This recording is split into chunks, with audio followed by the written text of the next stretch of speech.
Os expositores espíritas respondem diversas dúvidas no Respostas. No programa de hoje, o assunto é movimento espírita. Raul Teixeira fala sobre a importância das obras básicas da codificação ante as inúmeras obras psicográficas. Aloísio Guidino comenta qual é o principal empecilho para a verdadeira unificação espírita. E Simão Pedro explica qual o papel do espírita perante a lei de sociedade. Qual a importância das obras básicas perante a infinidade de publicações psicográficas? Quando se trata de espíritas, verificamos que pode ser um descuido da instituição espírita, que deve manter acesa a chama permanente dos estudos espíritas, da codificação. Desde alguns anos, a nossa Federação Espírita Brasileira vem apresentando suas sugestões de programas de estudo, que hoje são conhecidos como ESD, no sentido de fazer com que as pessoas se aproximem, se acerquem do conhecimento da doutrina espírita via codificação kardeciana. Quando nós falamos do público em geral, não há nenhum problema que o público em geral comece por livros que não sejam kardecianos. Até porque a pessoa começa a ler livros espíritas depois de uma dor, num problema, numa dificuldade que alguém lhe presenteia, e nem sempre presenteia livro kardeciano. Só que, na medida em que as pessoas vão procurando a fonte que está liberando aquele fio que ela encontrou, ela vai chegar à codificação. É uma mão diferente. Os espíritas começam com Kardec, ou deveríamos começar estudando Kardec, e depois temos uma moldura, porque os espíritos espíritas que escrevem obras mediúnicas, ou os espíritas estudiosos, não estarão na contramão da codificação. Estão sempre querendo explicar os pontos da codificação, aclarar determinados entendimentos da codificação, amplificar determinados entendimentos quanto à codificação. Obviamente que isto é tão útil quanto aqueles que vêm pelos romances, pelos livros de mensagens e chegam à codificação. O grande problema que verificamos é quando as criaturas não chegam ao mar, ficam sempre no seu ribeirinho ali.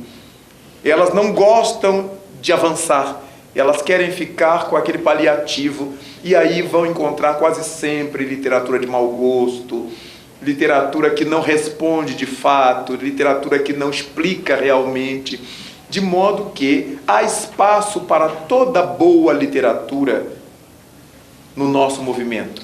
O que deveremos ter cuidado como espíritas é de não faltar esse prato principal em nossa mesa de aprendizado, a codificação espírita.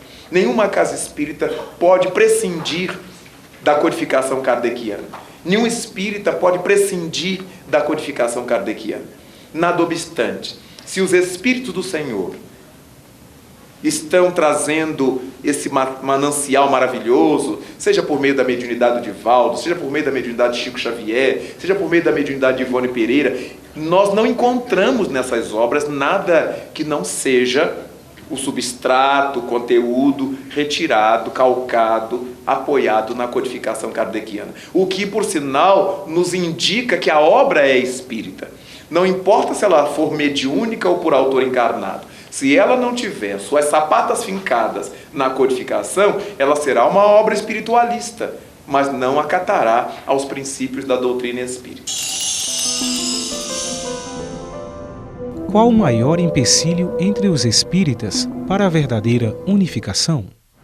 Muito simples, é uma palavrinha só, chama-se personalismo. Tá?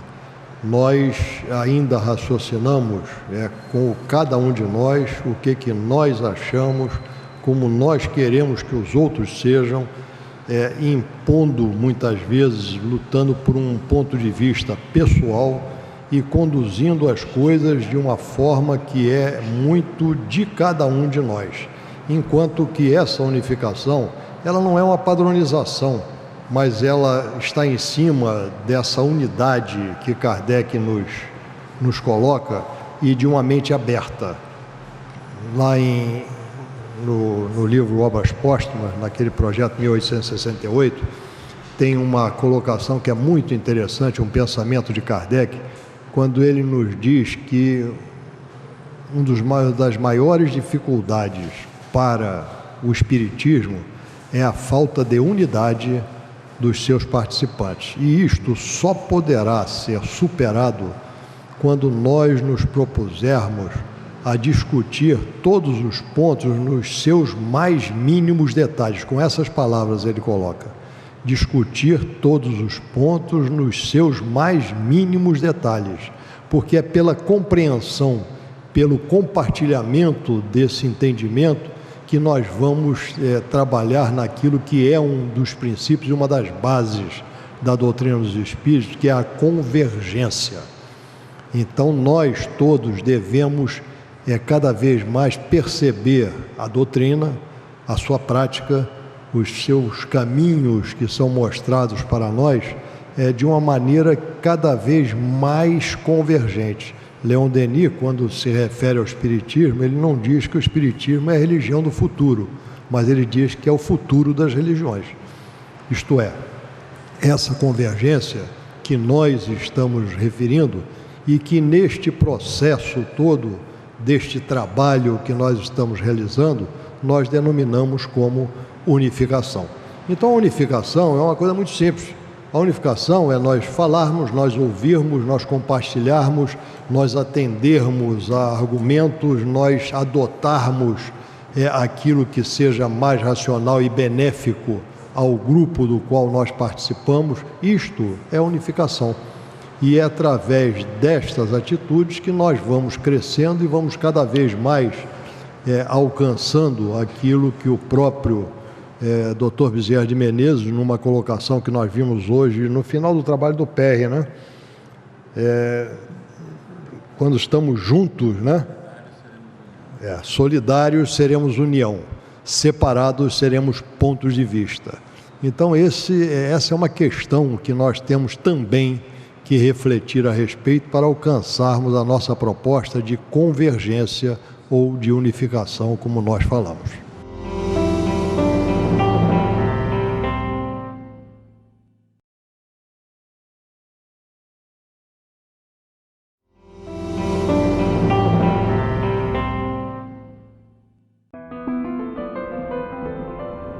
Qual o papel do espírita perante a lei de sociedade? A responsabilidade de qualquer pessoa que desconhecer e se omite ao fazer. Aquele que mais foi dado, disse o Cristo, mais será pedido.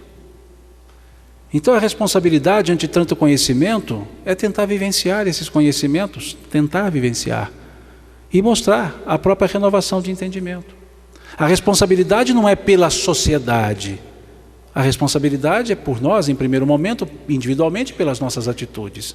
E depois, daqueles que convivem conosco de maneira mais próxima, os familiares. Depois, aqueles que dividem a sociedade conosco. Então, a nossa responsabilidade é de qualquer pessoa que, descobrindo aquilo que é melhor, quer compartilhar com todos, através da sua própria demonstração. Então, vivamos a lei de sociedade, do respeito. E lembrando que em todas as leis encaixa-se a 10ª, a lei de amor, justiça e caridade.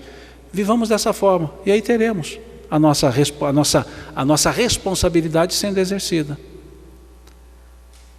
E não tentar mudar a sociedade. Não é esse o nosso propósito. É tentar mudar a nós mesmos e, a partir daí, por um convite natural da própria postura, convidar os outros também a mudar os conceitos. E não é responsabilidade de espírita, é responsabilidade de qualquer cidadão, é responsabilidade de qualquer pessoa. O dizer espírita não me faz melhor do que ninguém. Apenas me diz que há uma série de conhecimentos que nem todos quiseram auferir. E que se eu puder aplicá-los, será melhor para todos. Então é nessa condição, e não na condição de melhor. E sobre isso, no capítulo 17 do Evangelho segundo o Espiritismo, chamou a atenção para essa ideia, até para incentivo aos espíritas. Quando foi dito, reconhece-se o verdadeiro espírita pela sua transformação moral e pelos esforços que empreende no sentido de tentar domar suas más inclinações. Porque muitos, quando chamados de espíritas, dizem, não, estou longe disso. mostra não entender o que está escrito nesse capítulo 17, pelos esforços que empreende no sentido de domar suas más inclinações. Quando eu digo estou longe disso, quer dizer, estou longe de me esforçar para tentar domar minhas más inclinações. Então, até para dar um alento, para dizer, olha, esforce-se, tente domar suas inclinações, vencendo isso, cresça. Então, o dizer espírita é nesse esforço de tentar viver melhor, de tentar agir melhor. Erramos, mas tentemos levantar e consertar o erro e continuar no aprendizado. Então essa é a nossa responsabilidade na lei de sociedade. Tentar ser o cidadão social, não esquecendo que somos cidadãos do universo. Não esquecendo que somos seres imortais. E tentar agir com essa conformidade, sem imposição de nada, apenas vivendo na sociedade como devem viver os homens, as pessoas em sociedade. Então essa é a nossa responsabilidade. Não tem nada difícil, tem? A não ser vencer a si mesmo, ou renunciar a si mesmo. Então vamos tentar fazer esse esforço de se melhorar a cada momento, não por uma obrigação, mas por uma necessidade de se sentir bem. Os centros espíritas têm feito uma boa divulgação na prevenção da obsessão? Até onde a minha mente pode alcançar, sim. Hoje, os espíritas estamos muito conscientes dos nossos compromissos. Se existem algumas instituições não bem fundamentadas, é muito normal. Graças ao Conselho Federativo Nacional, hoje o nosso trabalho tem unidade. Nós podemos observar que a preocupação do CFN é de orientar na unificação a mesma prática em todos os lugares. E as orientações que vertem cada ano a respeito das problemáticas do centro espírita são de muita segurança, o que tem proporcionado a nós, os visitadores de instituições espíritas, constatarmos que estamos falando mais ou menos a mesma linguagem, com a mesma responsabilidade. As exceções fazem parte, naturalmente, dos fenômenos normais de quaisquer realizações quantitativas. Creio que estamos correspondendo bem.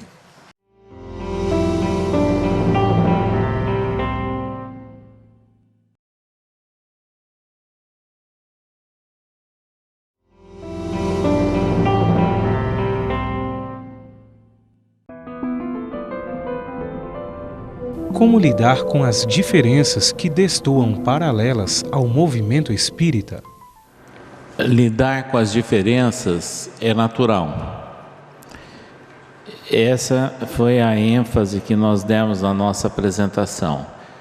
Evidentemente que não é um caminho fácil, ele é bastante complexo, mas é daí que vem o respeito ao próximo e o entendimento das condições e situações do outro. É muito comum nós projetarmos no próximo o que nós gostaríamos de ser. E ficamos, às vezes, exigindo que todos tenham um comportamento igualzinho a nós.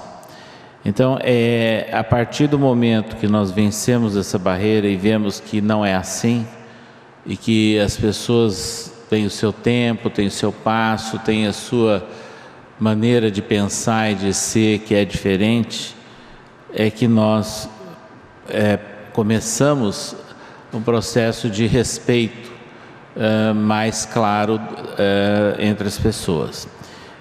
A convivência em família é um bom caminho para essa experiência. Nós dissemos, inclusive, que aqueles que têm filhos e netos conhecem bem essa situação, porque eles são preparados ou criados, educados dentro do mesmo ambiente e, no entanto, têm reações bem diferentes, porque nós somos espíritos reencarnados. E no movimento espírita, evidentemente que essa situação se amplia, porque nós estamos recebendo no centro espírita pessoas oriundas de várias regiões, com várias formações, de várias famílias, portanto não são iguais, são muito diferentes. Então, qual deve ser o nosso ponto comum, o nosso ponto de aproximação? A partir do momento em que nós respeitamos a maneira de ser ou de estar do próximo, o ponto comum será nos afeiçoarmos na base que é Allan Kardec. Essa é a questão. Essa é a grande tarefa do movimento espírita organizado e do movimento de unificação.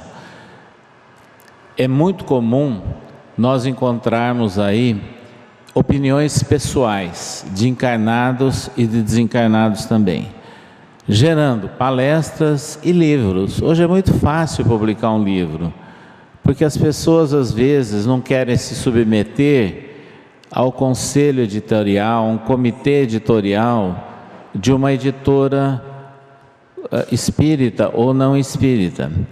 Então criam uma editora. Começar é fácil, manter é outra questão.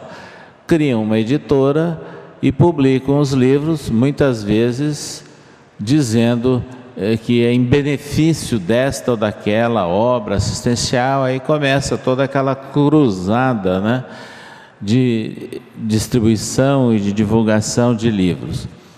Infelizmente, tem-se notado que em muitas dessas obras que surgem dessa maneira, há muita opinião pessoal. E há determinadas questões ou polêmicas, muitas vezes, que são criadas dentro da seara espírita, que não contribuem com nada, não elevam nada, são meras curiosidades. Eu diria que são manobras de distração do espírita, afastando, inclusive, de um trabalho mais efetivo e de canalização ou de priorização para um trabalho efetivamente doutrinário. Então, é chegado o instante que nós temos que refletir em tudo isso. E Allan Kardec trata essa questão, inclusive na Revista Espírita. E agora, à guisa do Sesc Centenário, da publicação, do lançamento da Revista Espírita, o Conselho Espírita Internacional estará lançando entre outubro e novembro uma edição especial da Revista Espírita, aliás, muito especial em português, porque a Revista Espírita não é editada sistematicamente em português. Nós temos apenas aquela coleção do período de Kardec, de 1858 a 1869. Mas vai sair uma edição especial em português, em inglês, em espanhol e em francês, pelo Conselho Espírita Internacional, onde um dos artigos, com transcrição da época de Kardec, ele trata dessa questão. Então é muito importante nós voltarmos e centralizarmos a nossa atenção na codificação e naquelas obras que são realmente fiéis, seguras com relação à obra de Allan Kardec, e que sem dúvida nenhuma nós estaremos fazendo uma profilaxia de muitos movimentos que são considerados ou taxados de paralelos. Então é essa a grande questão, é difundir Kardec, estimularmos o estudo de Kardec e procurarmos momentos de convivência, de fraternidade com todos, mas sem abrir mão dos princípios da doutrina e das prioridades que nós temos de ação, sempre no sentido de construção de um movimento espírita que seja sólido e fiel sempre à base que é Allan Kardec.